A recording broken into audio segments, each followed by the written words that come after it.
Am I the a-hole for moving out after my parents told me to give my space to my brother and his family? I, F27, live with my parents. I have a job and I have been helping them by paying rent and buying groceries.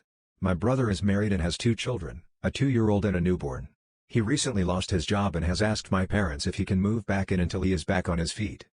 My parents told me that I would need to move out of the basement suite in the house and into my mom's hobby room while my brother and his family stay with them. I did not agree and they said it was their house and their rules. I don't really own a lot of stuff. Everything in the suite belongs to them. I don't even own my bed. I packed up my clothes and my laptop and I went to work like usual. I work out of town for 14 days, then I get 7 days off. While I was at work I booked an all-inclusive for my week off. It cost me less than rent and food at my parents' house. I told my parents my plans and they were cool with it.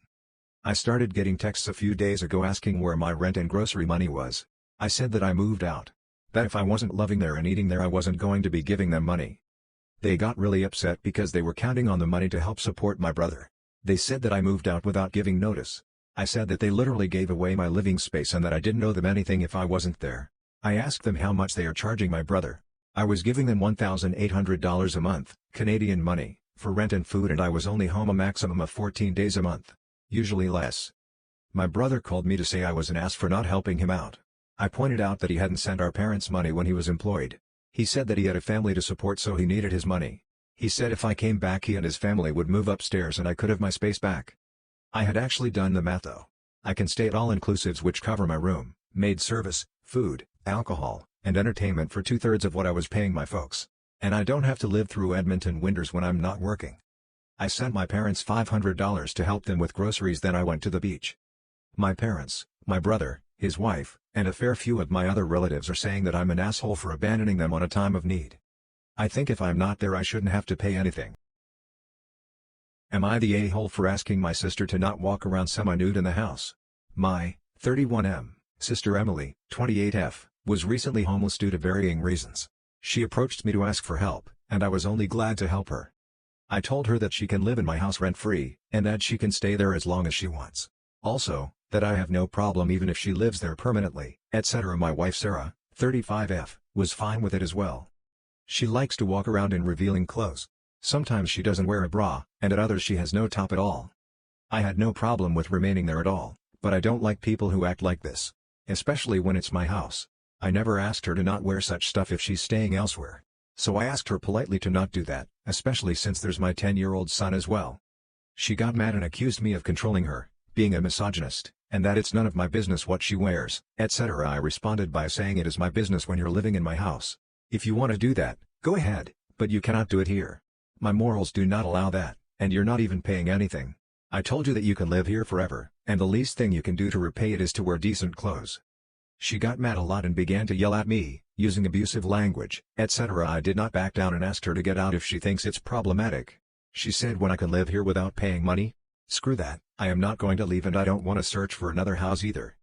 So she's still here. But I am wondering whether it was an overreach on my part considering what I told her. Am I the a-hole for canceling my best friend's bachelorette party after she fired me as a bridesmaid? I am a full-time student so I am currently living off student loans and what little hours I can work outside of school. I have spent around $1,000 on my best friend's wedding so far.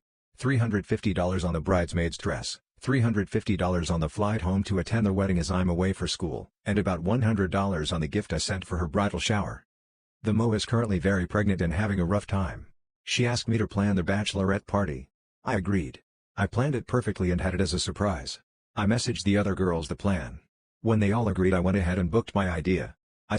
This is on top of the $1,000 I spent earlier, $400 on a limo to go bar hopping, the bride loves bar hopping, and I booked us a $700 Airbnb to crash in afterwards.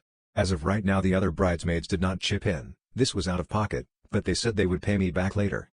About a month later I and 2 other girls got kicked from the bridal party group chat along with a paragraph from the bride saying we were no longer invited because we weren't honoring her wishes. When asked, she didn't answer what she meant or what we had done wrong. 2 days pass and she adds us back to the chat and apologizes saying she's just stressed, we all talk about it and made up. Yesterday same thing happened except this time I'm the only one removed with a paragraph going off on me, telling me I'm not respecting her or her wishes, that she wishes she never invited me or asked me to be a bridesmaid. When asked what happened or what I did wrong, again radio silence. Today she messages me apologizing, saying she's sorry for lashing out and that she'd like me there but not as a bridesmaid as it would make her uncomfortable, and that I'm not allowed to wear the dress I had already bought as it's a bridesmaid's dress. I told her I respectfully declined as I couldn't afford another dress as I've already spent too much on this wedding and that I didn't want to make her uncomfortable on her big day. She then lashes out telling me I should just take more from my student loans to buy a second dress. So with that, I went and canceled the Airbnb and the limo. I told the other bridesmaids what had happened and they agreed it was fair. One of them must have told the bride about the secret bachelorette party as she messaged me telling me I'm an asshole and I've ruined her entire wedding as she now doesn't have time to book a new bachelorette party in time and she nor any of the other bridesmaids have the money or savings to book anything. I also managed to get the refund for my flight, so really I'm only out about $450 for a wedding I'm no longer invited to. Am I the a-hole for sending him a bill for $1,000 after him and his kid ate all our food? I've been seeing Jack for 2 years now but we live separately due to the kids and just wanting to make sure this is 100% all in before uprooting them. I have 2 sons, 13-year-old twins, and 1 daughter, 11. He has 1 daughter, 13. We do weekend stays together twice a month so far and there's never been any major issues honestly. The girls have gotten into a few petty arguments but other than that, no big problems.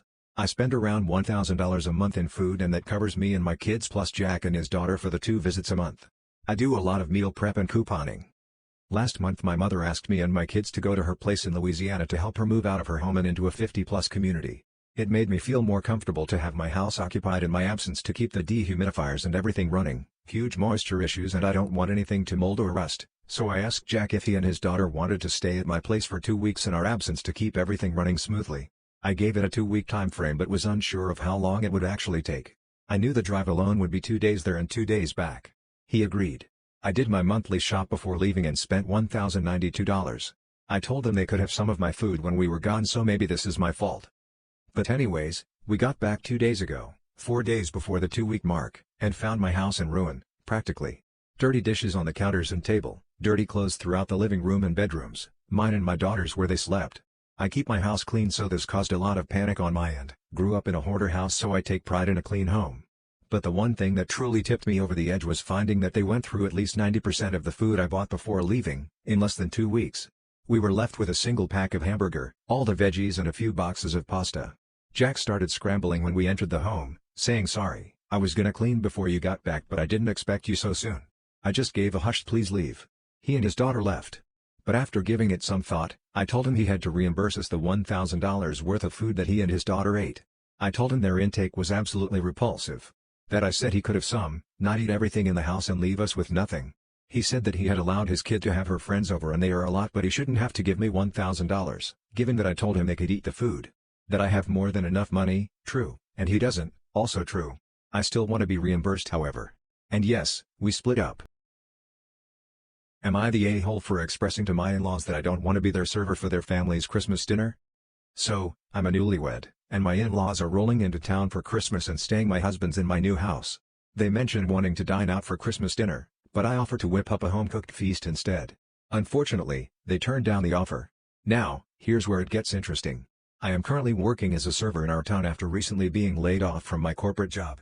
Lucky for me, the restaurant is closed on Christmas Eve and Christmas. Well, turns out my mother-in-law had other plans. She called up my workplace without speaking to me beforehand and asked for me to be their server for their entire Christmas dinner. I found out through my husband that I'd be playing the role of their server for their festive family celebration, and my Christmas gift would be a sweet tip and takeout from my restaurant. Seems a bit odd, especially since our restaurant isn't even open on Christmas Eve or Christmas and I'd be available to spend time with them on those days. They're scheduling this dinner the day before we close and making it their designated family celebration. I politely declined because, let's be real, being excluded from Christmas dinner while working as their server? That's a hard pass for me. Unfortunately, I was told that I was being dramatic and there's nothing weird about me being their server for their family's Christmas dinner. Thoughts, anyone?